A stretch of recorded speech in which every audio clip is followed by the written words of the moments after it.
Bien, muchachos, vamos a empezar a hablar del capítulo número 17. Vamos a ver entonces una serie de reacciones de los compuestos aromáticos, ¿verdad? Y vamos a ver que la reactividad de este tipo de sustancias es muy amplia. Bueno, aquí como un primer ejemplo, ¿verdad? Como ustedes pueden ver, se muestra una secuencia de reacciones en la parte inferior que son tendientes a obtener una serie de compuestos aminados, una serie de amidinas alquiladas que representaron en algún momento de la historia una forma más sencilla y más barata de obtener colorantes. Bien, bueno, recuerden que las especies aromáticas, ¿verdad? Realmente tienen electrones pi expuestos porque los anillos aromáticos son planos, en primer término, y los electrones pi están por encima y por debajo del plano en donde están los átomos de carbono. Bueno, en general son compuestos muy estables y no dan reacciones como las que nos dan los alquenos, o sea, reacciones de adición. Vamos a aprender ahora que resulta ser que la reacción, ¿verdad?, más característica o una de las reacciones más características de los aromáticos es la sustitución electrofílica aromática o SEA. Bueno, en esta reacción, ¿verdad?, se genera como intermediario lo que se llama un complejo sigma o un ion arenio, que es estable porque es conjugado, pero no es aromático. Finalmente, en esta reacción de SEA o sustitución electrofílica aromática, la fuerza motriz es que se restablece la aromaticidad. O sea, se forma el intermediario y al final de la reacción recobramos el sistema aromático. Bueno, antes de ver este esquema que está por acá, vamos a ver cómo ocurre esta reacción de sustitución. No es una adición, es una sustitución. Vamos a ver, si nosotros tenemos un electrófilo suficientemente fuerte, recuerden que los electrones del benceno son muy estables y no atacan, ¿verdad?, cualquier electrófilo, sino electrófilos fuertes. Si tenemos un electrófilo fuerte en el medio, entonces el anillo aromático se puede abrir y he aquí el complejo sigma o ion arenio. Fíjense ustedes que un par de electrones ha captado al electrófilo y se ha generado una carga positiva en uno de los carbonos de ese doble enlace que atacó el electrófilo. Vean cómo uno de los carbonos, ¿verdad?, el otro del doble enlace, se ha convertido en un carbono sp3. Como podemos apreciar, el complejo sigma tiene estructuras resonantes que muestran que es un carbocatión muy estable, pero ya no es aromático. Entonces, esta parte de la reacción es muy exotérmica, ¿verdad?, en general, porque rompemos el sistema aromático. Sin embargo, cualquier especie que pueda funcionar como una base en el medio, ¿verdad?, o algún compuesto que podamos añadir, es capaz de arrancar un protón, casualmente el protón que está en el carbono sp3, para devolver los electrones y restaurar el sistema aromático. Por eso es que esto no es una adición, es una sustitución, porque realmente hemos metido un electrófilo y hemos sacado un protón del anillo aromático. ¿Ok? Bueno, vamos a ver algunas reacciones típicas como la halogenación del benceno y vamos a estudiar la bromación. Bueno, ya ustedes saben, ¿verdad?, que el benceno no va a reaccionar directamente con el bromo. Sin embargo, si tenemos un ácido Lewis fuerte, como el tribromuro de hierro, lo que ocurre es que se forma un intermediario de este tipo, ¿verdad?, donde vamos a tener un átomo de bromo, ¿verdad?, que es un átomo de bromo muy, muy positivo, ¿verdad?, que puede ser atacado por el anillo aromático como se muestra acá. Entonces el anillo aromático capta un átomo de bromo, se forma el complejo sigma característico, ¿verdad?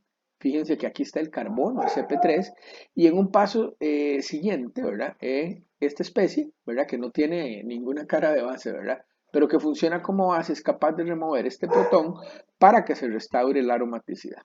Bueno, acá tenemos el diagrama de energía, ¿verdad?, versus coordenada de reacción para este proceso. Fíjense que el primer paso, ¿verdad?, hasta la formación del intermediario, es un paso exotérmico, ¿verdad? Y el segundo paso es rápido, el de la remoción del protón, porque claro, fíjense que el final de esta etapa va a ser la producción, ¿verdad?, de un compuesto nuevamente aromático. Entonces, por esta razón, nosotros podemos decir que el proceso global sí es exotérmico, pero como ustedes pueden ver, ¿verdad?, hay una inversión, ¿verdad?, aquí, perdón, de energía, tendiendo a formar el intermediario que no es aromático. Bueno, ya sabemos que entonces Con bromo reaccionan los alquenos directamente. El benceno no nos podría dar esta situación jamás. ¿Ok? Ni sin el doble enlace aquí. ¿Ok? Entonces, repasando, los ácidos de Lewis, que nosotros podemos agregar como catalíticos, generan en la especie que nosotros queremos meter en el anillo la carga suficiente para que este, pueda ser atacada por el anillo aromático. Ya dijimos que la reacción de formación del intermediario o hasta la formación del intermediario es endotérmica, ¿verdad? Luego, en la cloración usamos el tricloruro de aluminio. No mezclamos cosas, fíjense. Si cloramos, usamos tricloruro de aluminio. Si bromamos, utilizamos tribromuro de hierro. ¿Ok? Si usamos tricloruro de aluminio con bromo, podemos obtener una proporción, ¿verdad? Una mezcla de productos clorados y bromados. Por eso el catalítico, ¿verdad? Tiene que ser acorde con el halógeno que nosotros queremos, ¿cómo se llama? Colocar en el anillo. Bueno, veremos en otro capítulo, no en este, que la fluoración de anillos aromáticos no se hace por este medio. No son reacciones funcionales y ya nos referiremos al tema. La iodación no se hace utilizando un ácido de Lewis para incorporar el yodo dentro del anillo, sino que como podemos ver acá, se usa un sistema oxidante, ¿verdad? Un sistema oxidante en el cual el yodo se oxida, como ustedes pueden ver, a un ion positivo yodo, ¿verdad? Y este es el que es atacado por el anillo aromático. Bien, otra reacción que es muy común, ¿verdad? Dentro de la reacción de los sustitución electrofílica aromática del benceno o de otros aromáticos es la nitración. Bueno, aunque la nitración se puede hacer directamente con ácido nítrico concentrado en calor, no debe de realizarse de esta manera porque hay un peligro de explosión bastante importante. Entonces, fíjense que cuando el ácido nítrico se mezcla con el ácido sulfúrico, tenemos que el ácido nítrico puede captar un protón del ácido sulfúrico y se deshidrata formando una especie muy positiva que se llama el ion nitronio. Bueno, fíjense ustedes que el ion nitronio de nuevo es atacado por el anillo aromático, se forma el complejo sigma que tiene una carga positiva y un carbono Sp3. Posteriormente, la base conjugada del ácido sulfúrico es capaz de eliminar un protón, como ustedes pueden observar, y al eliminar ese protón se genera el producto de interés. Bueno, antes de seguir, quiero decirles que nitrar las especies aromáticas es muy importante, porque una vez que yo metí el NO2 puedo reducirlo y convertirlo en una amina. O sea, para poder tener una especie nitrogenada a partir de un aromático, la nitración resulta muy conveniente, siempre y cuando yo aplique otras reacciones después para convertir ese nitro en algo que me interese. Casualmente, ¿verdad? Aquí tenemos pues un ejemplo, perdón, y una secuencia de reacciones. La benzocaína, ¿verdad? Y la procaína, que son productos farmacéuticos, se pueden obtener por la nitración, ¿verdad? De especies y la posterior reducción del grupo nitroalamino. Fíjense ustedes que en esta secuencia de reacción lo explicamos. Nosotros podemos nitrar una especie, ¿verdad? Un alquil benceno, y después este nitro, ojo con esta reacción que es importante, se puede reducir o con zinc, o con estaño, o con hierro en presencia de ácido clorhídrico. Y entonces ya el grupo nitro pasa a un grupo amino, perdón. Veremos posteriormente que la presencia de un grupo amino favorece la reacción de sustitución electrofílica aromática. Bien, otra reacción más es la reacción de sulfonación. Entonces, como podemos apreciar acá, el trióxido de azufre, que es un ácido de Lewis fuerte, ¿verdad? Ustedes pueden ver acá, ¿verdad? O sea, aquí dice que es un electrófilo poderoso, ¿sí? Vean cómo en varias de las estructuras resonantes el azufre tiene una carga positiva. Entonces, el trióxido de azufre, en presencia de ácido sulfúrico, o bien el trióxido de azufre solo, puede generarnos lo que se llama un ácido bencén sulfónico. Bueno, ya habíamos visto un poco de la química de estas especies cuando a partir del ácido formábamos el cloruro de bencel sulfonilo que nos servía para generar grupos salientes en alcoholes. Bien, veamos a ver qué es lo que ocurre cuando tenemos una mezcla de trióxido de azufre, ¿sí? Y ácido sulfúrico. A esa mezcla con un contenido, con un porcentaje elevado del trióxido de azufre, que es un gas, ¿verdad? a esto se le llama ácido sulfúrico fumante. Fíjense que el ácido sulfúrico puede aumentar todavía más, digamos, ese carácter positivo del átomo de azufre, de tal manera que, como ustedes pueden ver, el anillo aromático lo puede atacar con facilidad, de nuevo generar el complejo sigma, ¿sí? Y producir el ácido sulfónico al final de esta reacción. Como ustedes pueden ver también en este otro mecanismo, ¿verdad? También el trióxido de azufre puede ser atacado directamente por el anillo aromático, en condiciones un poquito más fuertes que las del caso anterior, porque no está el ácido sulfúrico que ayuda a catalizar esto, ¿verdad? De nuevo, es lo mismo, muchachos. Lo que va cambiando es el electrófilo, si se dan cuenta.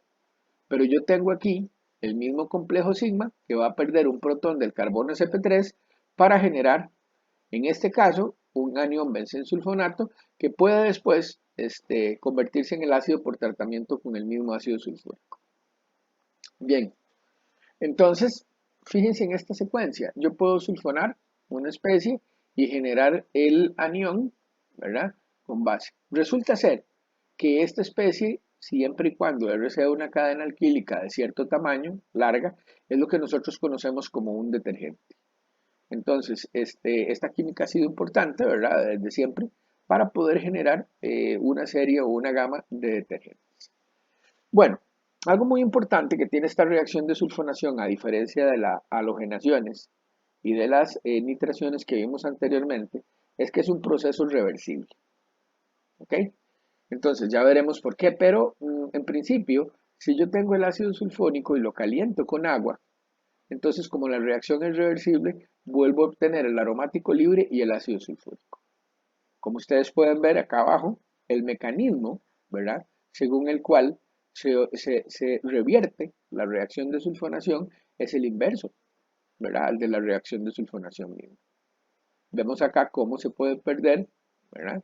El trióxido de azufre, una vez que se ha generado, a partir del ataque del par de electrones del benceno a un protón, ¿verdad? Cómo es que se ha generado de nuevo una especie que es un complejo sigma, ¿verdad? Que como decía, pierde el trióxido de azufre y por esta razón genera el benceno y el trióxido de azufre libre. Bueno, aquí está la razón. Si bien es cierto, ¿verdad? Para llegar al complejo sigma, a partir del benceno y el trióxido de azufre o el ácido sulfúrico fumante, tengo pues un poquito más de energía que invertir, ¿verdad? La energía de activación es grande de este lado, es muy parecida a la que hay de este lado. Y fíjense ustedes que la altura a la que están los reactivos y los productos es la misma. O sea, hay una pequeña diferencia entre este proceso y este. Y por eso es que esta reacción puede ser reversible. Así que cuando estamos sulfonando, si queremos obtener el producto sulfonado, es muy importante la remoción del agua, ¿verdad? Para que no haya mayormente la descomposición del producto deseado. Bien, pues fíjense ustedes que el benceno sí puede reaccionar, ¿verdad? Con D3O, ¿verdad? O sea, esto es el equivalente del ion hidronio, ¿verdad? Con deuterio, y lo que sucede en este caso es que resulta ser que yo puedo, a partir de reacciones de sustitución electrofílica aromática, deuterar el benceno y obtener esta especie hexadeuterada. ¿Para qué creen ustedes que sirve esto? Si nos acordamos del capítulo 13, nosotros necesitamos disolventes deuterados para resonancia magnética nuclear. Bueno, pero este tipo de reacciones en aromáticos me pueden servir para marcarlos y estudiarlos también, ¿verdad? En otros procesos de reacción por medios espectroscópicos. Bien. Ok, esas fueron algunas de las reacciones de sustitución electrofílica aromáticas más comunes. Vamos a ver ahora este tema, ¿verdad? De qué es lo que pasa cuando tenemos nosotros, muchachos, un aromático ya sustituido. Pero volveremos a ver, ¿verdad? Pronto, otras reacciones que son típicas de sustitución electrofílica aromática. Muy bien, fíjense ustedes que si yo tengo un aromático monosustituido, muchachos, yo podría pensar, bueno, este aromático que ya está monosustituido podría reaccionar más rápido que el benceno con un electrófilo o más lento. Y muy importante, como ya está monosustituido, ¿dónde se ubica el electrófilo, ¿sí? Que se va a incorporar al anillo. Entonces resulta que nosotros tenemos, ¿verdad?, que saber que hay grupos que activan al anillo aromático. Lo vamos a decir así, vamos a decir que estos grupos son activadores. Significa esto que entonces este tipo de grupos que monosustituyen al aromático, lo que van a hacer es que el aromático reaccione más rápido que el benceno. ¿Ok? Algo más acerca de los activadores. Los grupos activadores se caracterizan por incluir los sustituyentes nuevos, o sea, los nuevos electrófilos, en las posiciones orto y para. Es una forma de decir. Ahora, también vamos a tener, muchachos, unos grupos que vamos a llamar desactivadores, que hacen que el aromático monosustituido reaccione más lento, ¿ok? Que el benceno, ¿sí? Y entonces, tenemos que saber que esos grupos que se llaman desactivadores orientan la entrada del nuevo sustituyente a la posición que llamamos meta. Vuelvo a resumir, muchachos, importante. Los que vamos a llamar activadores orientan la entrada del nuevo electrófilo, digamos, a las posiciones orto y para, mientras que los que yo voy a llamar desactivadores van a orientar la entrada del nuevo electrófilo a las posiciones meta. Entonces, tenemos grupos activadores, orientadores orto y para, y grupos desactivadores que son orientadores en meta. ¿Ok? Vamos a empezar a estudiar los activadores y aquí tenemos un bonito ejemplo que es el del tolueno en presencia de ácido nítrico y ácido sulfúrico. Como ustedes pueden ver, se produce un 4% del producto en meta y los productos mayoritarios son los productos, ¿verdad?, en orto o en para, ¿verdad?, donde el electrófilo ingresó en la posición orto o para. Es importante decir entonces, ¿verdad?, a la luz de estos datos, que este grupo metilo debe de ser, ¿verdad?, un activador porque orientó la entrada, ¿verdad?, de los sustituyentes en las posiciones orto y para. Ahora, estos efectos son de carácter inductivo y de conjugación. Ya veremos que la explicación de por qué un activante induce la entrada del electrófilo en orto y para o un desactivante en meta son efectos de carácter inductivo y de conjugación. Fíjense que además se puede medir en nuestra reacción de arriba que el tolueno reacciona 25 veces más rápido que el benceno. Pues entonces, ahora hechas estas medidas y obtenidos los porcentajes de los productos, no queda duda de que las cadenas alquílicas, del cual este metilo es un representante, son activadores y orientadores en orto y para. ¿Ok? Fíjense qué importante esta última frase. Dice, se sustituye en la posición orto y para. Claro, son mayoritarios y por mucho. O sea, en esta reacción, definitivamente, ¿verdad?, la acción del sustituyente es fundamental para definir los productos que se van a generar. O sea, no es, si no influyera nada, ¿verdad? De ahí, estadísticamente esto sería, sería un porcentaje de 33, 33, 33, pero no es así. Bueno, acá tenemos la explicación, muchachos, de por qué un grupo activador induce la entrada de un nuevo electrófilo, a las posiciones orto y para. Bueno, fíjense ustedes que cuando entra el electrófilo se genera el complejo sigma. Aquí lo tenemos, ¿ves? Utilizamos este par de electrones para captar el ion nitrónico. Podrían haber usado cualquiera y siempre van a obtener el mismo resultado, muchachos. Pero vamos a utilizar este par que está vecino al metilo.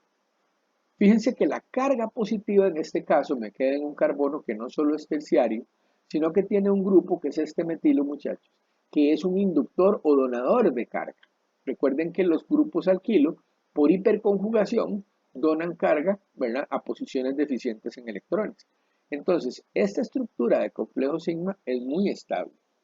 Es más estable que cualquiera de las estructuras que yo puedo tener, por ejemplo, del complejo sigma, que se forma cuando ataco con el ácido nítrico y el ácido sulfúrico al benceno. Bueno, tenemos otras dos estructuras resonantes, ¿verdad?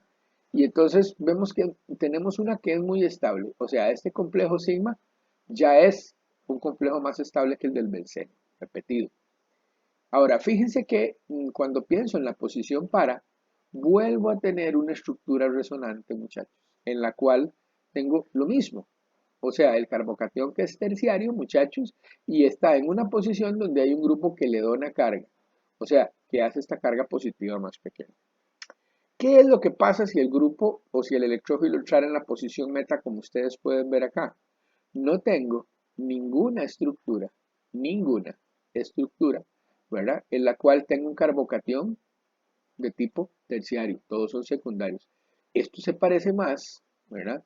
O se parece un poco más a lo que pasa con el benceno. Entonces, ¿por qué entra el electrófilo en orto y para si tengo un grupo que le dona densidad electrónica al anillo, aunque sea poquita como un grupo alquilo, muchachos? ¿De ahí? Porque tengo la formación, en ambos casos, de estructuras resonantes muy estables.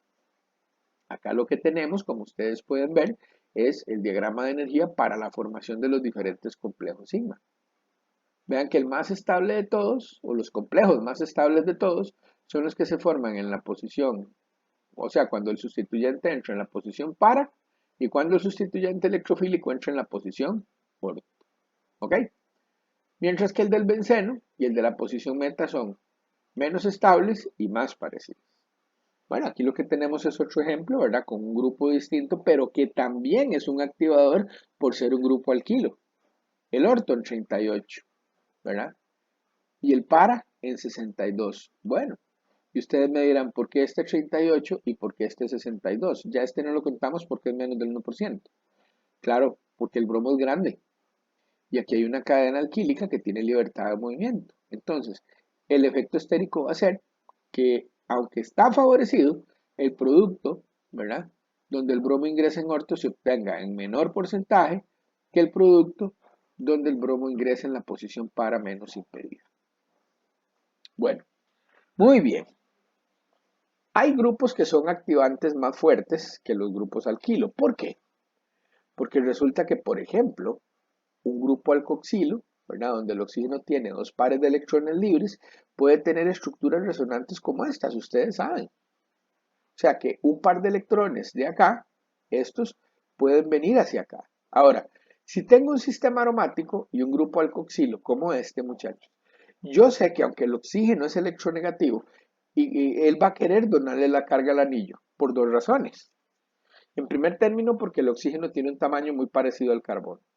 Y en segundo término, porque el oxígeno, incluyendo un par de electrones no enlazantes que tiene, participa en el proceso, ¿verdad?, de conjugación electrónica de aromaticidad. Y eso es algo que estabiliza mucho a la especie. Entonces, lógicamente, ¿verdad?, un grupo alcoxilo es un activante más fuerte que un grupo alquilo.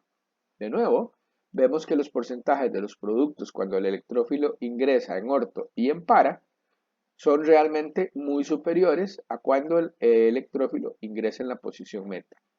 De nuevo, lo repetimos. ¿Por qué?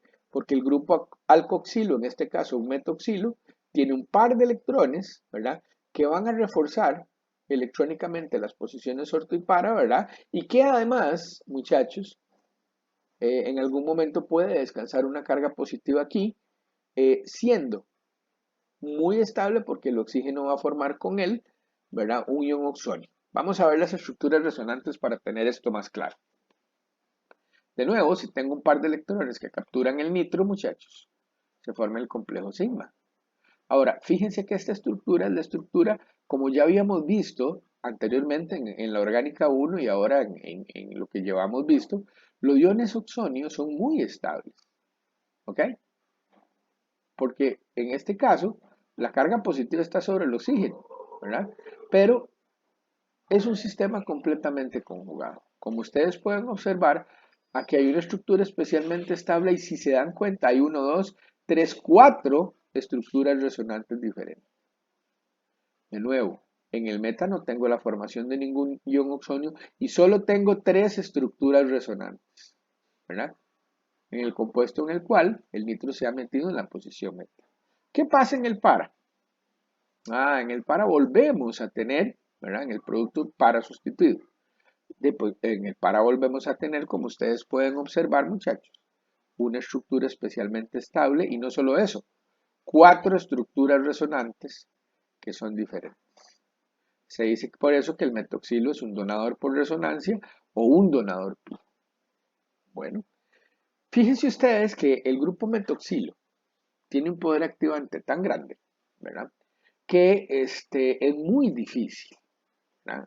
Habría que tener un control muy grande de la temperatura y demás para que no se nitre, digo, para que no se brome, disculpe, en este caso, 3 veces y no una, ¿ok?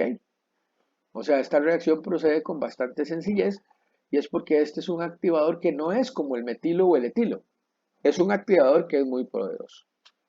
Bien, otros activadores sumamente poderosos son los grupos amino. Los grupos amino activan también tanto el anillo, ¿verdad? Que es muy difícil, por ejemplo, en este caso, la bromación, ¿sí? Detenerse en el producto monobromado, ¿ok? Y es fácil obtener, ¿verdad? Debido a la naturaleza del activador que tenemos, el producto tribromado, ¿ok? Bueno, se controla entonces, no es que no se puedan hacer reacciones de sustitución electrofílica aromática controladas con esto, pero vuelvo a repetir, las condiciones de reacción deben de ser cuidadosamente, ¿verdad? Trabajadas, ¿verdad? Y además, en el caso del grupo amino, veremos posteriormente en algún ejercicio que él se puede proteger para ser un activador un poco más débil, ¿verdad? Y producir la monosustitución con el nuevo electrófilo, quiero decir, ¿verdad? O la sustitución con el nuevo electrófilo, estando presente ya el nitrógeno en la molécula. Bueno, pues acá tenemos de nuevo, ¿verdad? Esta estructura que es muy estable más otras tres.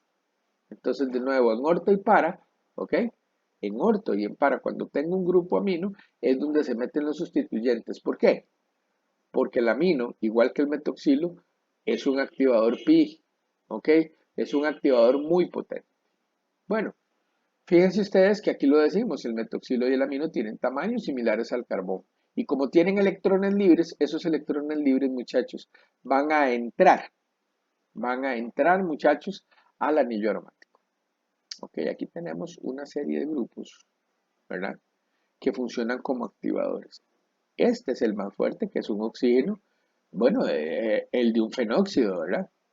Luego este con grupos alquilo y nitrógeno, luego el alcohol, y así sucesivamente. Lo que quiero decirles es que yo puedo reconocer un activador, uno, o porque es un grupo alquilo, que es un activador débil, o bien porque es un átomo que es de un tamaño similar al carbono, como el oxígeno o el nitrógeno, y que tiene que tener un requisito. Tiene que tener pares de electrones no enlazantes, ¿verdad? Que puedan ser eh, participantes del proceso resonante.